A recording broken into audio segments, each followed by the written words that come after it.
See, romance animes have definitely become more popular over time. It's got its funny moments, yeah, and of course it has its love scenes. But it's become more popular because it gets into the lives and relationships of characters in a deeper manner than any other genre out there. It makes you feel more connected and more relatable to the characters as well. Of course it's a romance, so it's got its awkward and cringy as fuck moments. But who cares? Relationships usually start off awkward until the two at hand get a little more familiar with each other. However, there's this one anime that was a little too awkward and a lot of too cringy that it was to the point where I almost fucking died.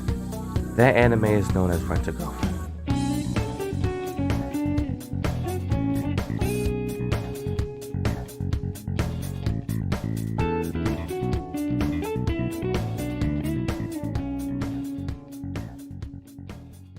If you guys are wondering if I'm okay, yes, I'm alright. Nothing's wrong with me. I'm alive enough to be able to even make this video on the biggest, most awful, most tragic event in Crispy's life. Before we talk about this god-awful event that occurred, let's just talk about the main characters real quick so you guys can get a feel of who the hell I'm talking about if you haven't watched the show, of course. First off, we have the legendary White Knight himself, the masturbator assassinator Kazuya Kinoshita, who's so down bad after being dumped by his ex, he decided to rent a girlfriend now.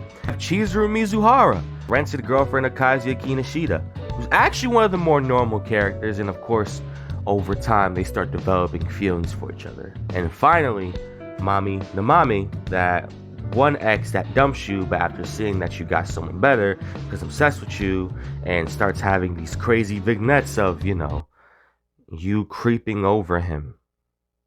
A fucking simp. If you have ever gotten into a relationship with this woman, please lock your doors at night, folks, because this bitch is a freak. Of course, I could talk about the two other rented girlfriends that are main characters, Ruka Sarashina and Sumi Sakurasawa, but I'll put them on the sidelines for now. So the story goes a little like this. Kazuya started renting out Chizuru a few times because he wanted to make Mami jealous and get back with her. And it was working, actually. Even though Kazuya and Chizuru had their disputes, dumb ones might add on Kazuya's part, they actually started to get along quite well. To the point where it might even turn real, the relationship, you know? But then later on, a few episodes later, I think it was like maybe episode 2 or 3, this blonde demon appears at a dinner party with Kazuya's friends. And of course, when you see these two intertwined, two exes intertwined, you know shit's about to go down. And Mami starts bashing this loser for no reason. And then Chizuru defends him in the most heartfelt way. You know, it almost made me want to cry. You know what Kazuya does? Takes Mami's side. I mean, I understand your main point in getting with Chizuru in the first place was to get her jealous and to get back with you. But if Chizuru's looking out for you, there's obvious feelings there, you dumbass. See, I was cringing and also pretty mad at what just happened because it felt super awkward. But this wasn't the part where I almost died. I just wanted to put that out there to make sure, you know, it was kind of like a heat check to make sure you guys are ready. Because I was prepared for what was happening next. But anyways, it's time for the main event, folks. Now we are at the beach.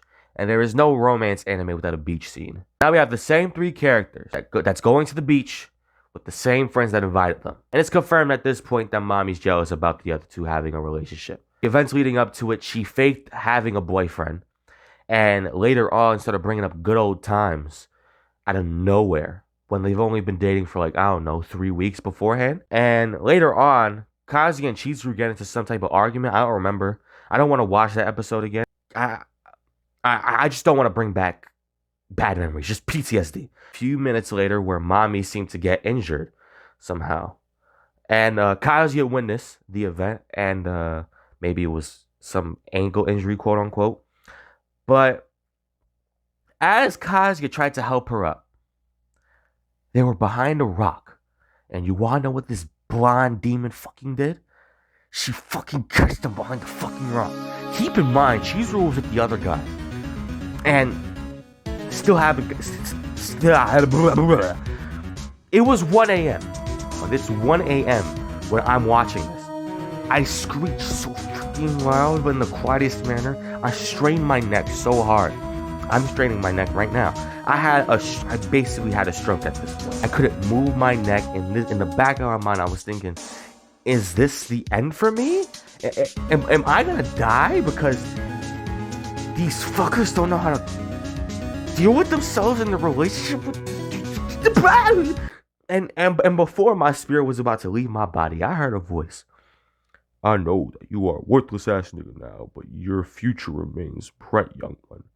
Please go on and tell your story to the world. And I thought to myself, that was the worst Morgan Freeman impression in my fucking life. And then I woke up and I just realized that I was in a hospital room. No, I didn't. I didn't end up in a hospital.